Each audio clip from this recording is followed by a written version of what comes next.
Ab'ekibiina ky'NUP nga tebannagendako olw'okutwala ekiwandiiko ku kitebe ky'amawanga amagatte basusse mu ntondamawulire kamwokyangira amu ku b'enganda z'abantu abaakwatibwa bazze n'ebifaananyi byabwe. Abamu ku b'enganda z'abantu bano balaze otalimativu olw'abantu abaakwatibwa mu gitategereka nga n'okutuseka tebamanyi gye bali.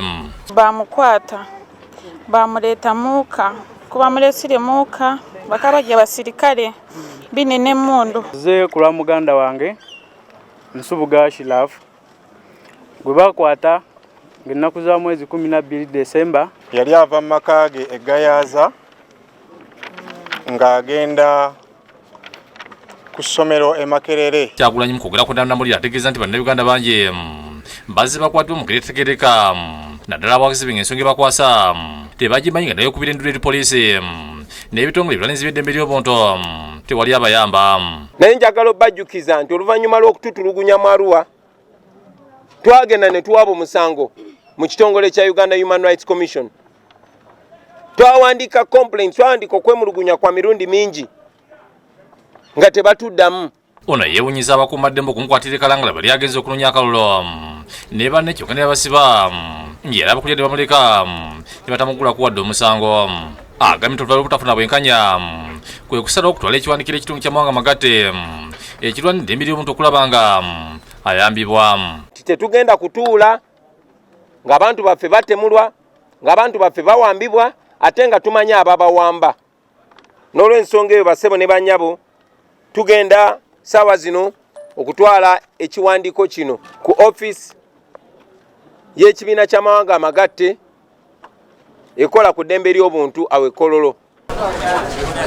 Olva asimbudde emmotoka ende balina okulekera ekololo okutwala ekiwandiiko.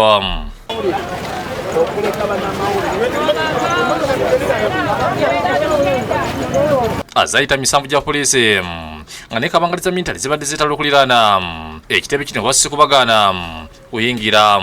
Wayiseewo akaseera katono kabangalya mintale nejja ng'ejjulika abasirikale ne balagira abadde obunukwamuka ekifo kino okugyako abantu basatu bokka okulira bati Kyagulanyi Ssentamu n'abalala babiri. Batandise okuba abantu batwalire mu bannamulire okuva ku mikutu egy'enjawulo. Bangi bafudde nga banyiga biwundu n'okutonya omusaayi. Bannamulire abasinga obungi emisinde gye gibeyimiridde.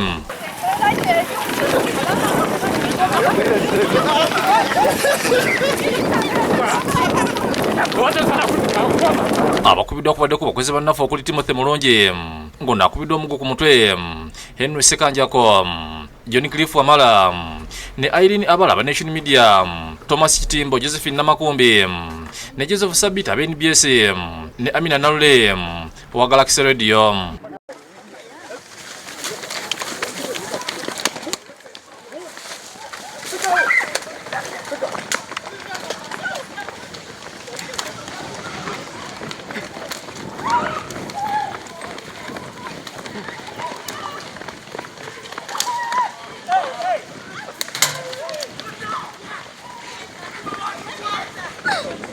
Clifumba mwazi zo mutwe. Bana wamala bamukubye omutwe.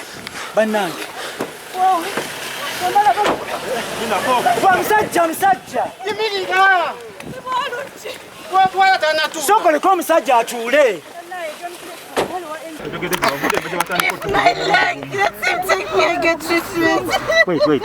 Bano baddusiddwa mu malwaliro ag'enjawulo okufuna obujjanjabi ne bannabufuzi abawerako bakubiddwa omubadde n'okubayuliza amakooti bonna bavumiridde ekibakoleddwako abamilitale.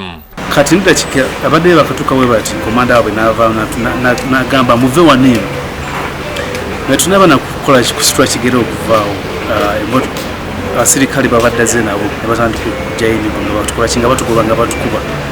Bannange gavumenti mutuyambe, media tetulina musango gwonna, bazadde baffe tebalina buzibu kubeera nga batuweerera. Nziruko omusirikale n'antuukako bw'ati ne mugamba afanda media n'angamba go okola ki wano ne njagala okuzisika nti nziruke nazo nankuba omuggo wano ne mugamba batafuta olya media n'angamba go n'asigala nga ntunuulidde bw'ati ng'abalala bali mu kudduka bajja era nange ne nziruka.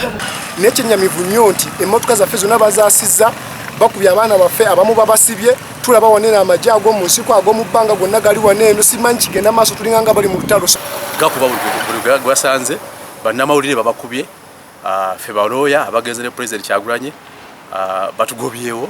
Omusajja ow'amagye najja ng'ali n'abannamagye abalala n'akwata embooko n'agamba ngenda kukkiriza abantu abasatu abalala n'alagira ne batandika otukuba bamenye emmotoka y'omubaka Nyeeko Deriki abantu baffe babakubye. Omwezi ogudde beregera kudde bannamawulire nagolo omuduumizi wa poliisi Martin Okothokere ategeeza tibajja kugenda maaso n'okuba bannamawulire okubatangira okufuna ebizibu. When we tell a journalist, please don't go there, you are insisting you want to go and get the news there. That's what happens. Cooperate with us. We need you. We need you. You need us. It is not that we are targeting the media. No. We are trying to protect your lives. We are telling you there's a danger there. For you are insisting you must go where there's a danger. Yes, we shall beat you for your own sake. To help you understand that don't go there. Yes, we shall use reasonable force to ensure that you don't go where there's a risk. That's what I have no apology. David Tamale, ne Josephine Sensemo bakusakidde guli eno. Lwabukedde TV.